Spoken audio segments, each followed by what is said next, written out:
नमस्कार दोस्तों, स्वागत है आपका आज के एक और नई वीडियो में। आज हम कर रहे हैं प्रश्नावली 12.2 का क्वेश्चन नंबर 4। यह दे रखा है 10 सेंटीमीटर त्रिज्या वाले एक वृत्त की कोई जीवा केंद्र पर एक समकोण अंतरित करती है, तो निम्नलिखित का क्षेत्रफल ज्ञात कीजिए। एक तो संगत लघु वृत्तखंड का, एक दीर्घ त्रिज्यखंड का।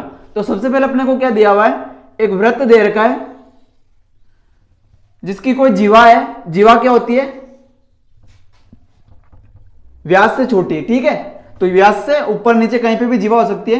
ये केंद्र पर समकोण अंतरित करती है। समकोण अंतरित करती है मतलब ये यहां और यहां, ये कितने का कोण बनाती है, 90 डिग्री का। ये चीज ध्यान रखना। समकोण का मतलब थीटा कितना दे दिया, 90 डिग्री का। और त्रिज्या कितनी दे रखी है, ये भी त्रिज्या और ये भी त्रिज्या। तो ये कितनी दे दी, 10 सेंटीमीटर, और ये भी कितनी दे दी, 10 सेंटीमीटर, ठीक है। अभी बोल रहा है संगत लघु वृत्तखंड का और संगत दीर्घ त्रिज्यखंड का क्षेत्रफल ज्ञात करो। तो लघु वृत्तखंड की अगर बात करते हैं तो लघु वृत्तखंड कौन सा होता है, ये, और ये बड़ा वाला बच गया जो दीर्घ वृत्तखंड बच गया, ये बड़ा वाला पूरा, ठीक है। और अगर त्रिज्यखंड की बात करते हैं तो सबसे पहले अगर ये लघु वृत्तखंड ज्ञात करना है तो इस पूरे त्रिज्यखंड में से ये त्रिभुज माइनस कर देंगे तो ये वाला लघु वृत्तखंड बच जाएगा। तो सबसे पहले त्रिज्यखंड का क्षेत्रफल ज्ञात कर लेते हैं। यहाँ पे आर अपने को कितनी दे दी, 10 सेंटीमीटर, थीटा बराबर कितना दे दिया, 90 डिग्री। तो सबसे पहले इस त्रिज्यखंड का क्षेत्रफल ज्ञात कर लेते हैं। तो त्रिज्यखंड का क्षेत्रफल, इस त्रिभुज को नाम दे देते हैं ओ ए बी, क्योंकि ये केंद्र है इसलिए ओ मान लिया। त्रिज्यखंड का क्षेत्रफल क्या हो जाएगा, त्रिज्यखंड का क्षेत्रफल होता है पाई आर स्क्वायर थीटा बटे हुए 360। तो पाई की जगह उसने बोल रखा है कितना यूज करना है, 3.14, ठीक है। वैसे 22/7 लेते हैं लेकिन यहाँ 3.14 का बोल रखा है तो उसी को उपयोग में ले लेंगे। तो पाई की जगह कितना आ गया, 3.14 इंटू आर स्क्वायर। आर की जगह कितना है, 10 है, स्क्वायर है तो 10 को 2 बार लिख देंगे, इंटू थीटा कितना दे रखा है, 90 डिग्री।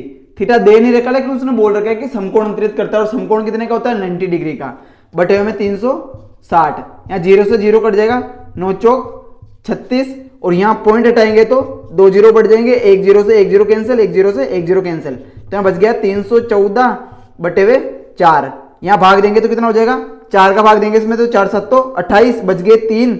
यहाँ भाग देंगे तो 4 8 32, 2 बच गए, पॉइंट लगाएंगे, 0 बढ़ाएंगे, 2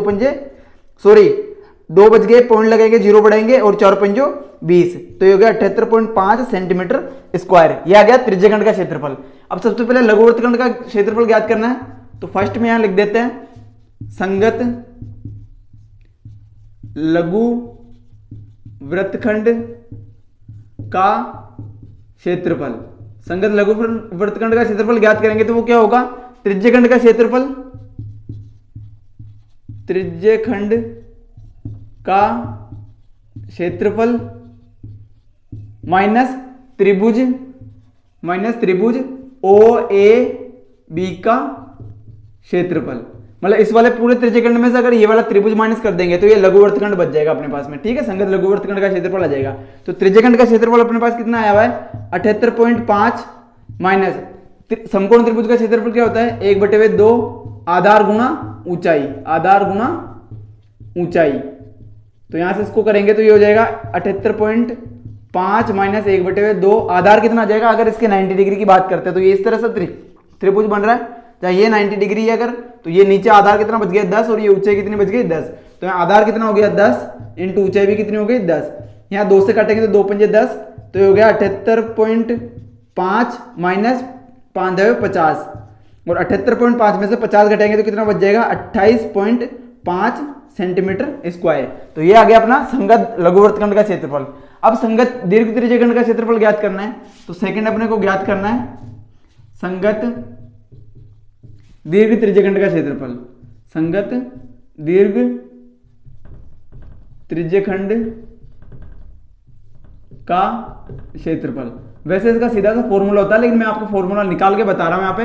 अगर संगत दीर्घ त्रिज्यखंड का क्षेत्रफल ज्ञात करना है, दीर्घ त्रिज्यखंड का मतलब क्या है, ये तो है लघु त्रिज्यखंड, और इसके अलावा जो बचा वो दीर्घ त्रिज्यखंड। इसका मतलब है कि अगर वृत्त के क्षेत्रफल में से, वृत्त का क्षेत्रफल, अगर वृत्त के क्षेत्रफल में से माइनस कर देते हैं हम, इस पूरे वृत्त के क्षेत्रफल में से अगर ये लघु त्रिज्यखंड माइनस कर देते हैं तो बचा हुआ क्या रह जाएगा, दीर्घ त्रिज्यखंड। तो वृत्त का क्षेत्रफल माइनस त्रिज्यखंड का क्षेत्रफल, त्रिज्यखंड का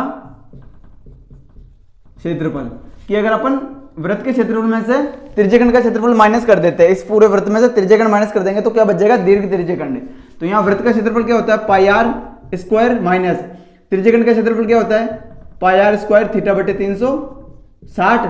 इन दोनों में क्या कॉमन ले लेंगे, पाई आर स्क्वायर, तो यहाँ बच जाएगा 1 माइनस यहाँ पाई आर स्क्वायर बाहर चला गया तो बच गया थीटा बटे 360।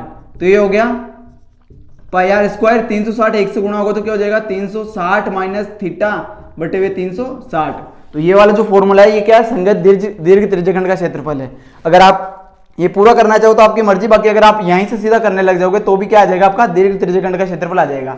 यहाँ वैल्यू पुट कर देते हैं, पाई की जगह कितना रख देंगे 3.14 इंटू आर कितनी दे रखी है अपने को 10, तो हो गया 10 इंटू 10 360 माइनस थीटा कितना दे रखा है 90 बटे 360। इसको सोल्व करेंगे तो ये हो जाएगा, पॉइंट हट जाएगा तो 2 जीरो बढ़ जाएंगे, 1 जीरो से 1 जीरो, 1 जीरो से 1 जीरो, यहाँ बच गया 314 इंटू 360 में से 90 जाएगा तो 270 बटे 360, जीरो से जीरो 9 से काटेंगे तो 9 तिया 27, 9 चौक 36, और इसको अपन काट देंगे तो 2 दूनी 4 और इसको काटेंगे तो 2 एक कम 2, 1 बच गया, 2 पंजे 10, 1 बच गया, 2 सत्ती 14। तो ये बच गया अपने पास में 157 इंटू 3 बटे 2।